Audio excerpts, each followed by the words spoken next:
السلام عليكم ورحمة الله تعالى وبركاته. داوديال كسو دبادة برنامجka caafimaadka waxaan maanta uga hadli doonaa cudurka loo yaqaano bolio ama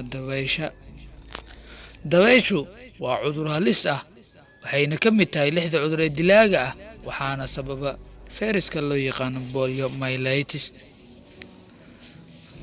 calaamadaha lagu garto cudurka dabaysha. Number 1, sida xaqiiqda ah cudurkan waxa uu ku bilowdaa sida hergabka oo kale.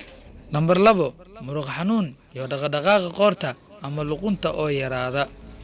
Number 3, mararka qaar xubno jirka ka mid ah ayaa noqdaan kuwa naafo ah. Number 4, lug ama labada lug mid aan naafaysan uma korto sida mid fayow.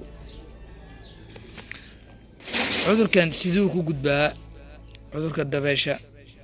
cudurkan waa cudur si aad u fida wuxuuna inta badan ku dhacaa caruurta ka yar 2 sano.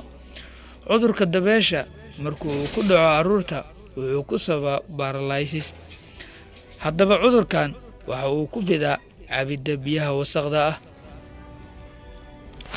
sidee looga hortagaa cudurkan waxaa looga hortagaa iyada oo lagu dadaalo nadaafadda guud iyo tan gaar ahaaneed.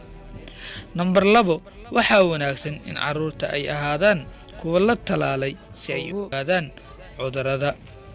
Number 3, hooyadu waa inay dhaqdaa gacmaheeda marka ay soo taabato cunug jiran si aysan ugu gudbin caruurta kale ee fayow. sidee loo daaweeyaa cudurka dabaysha?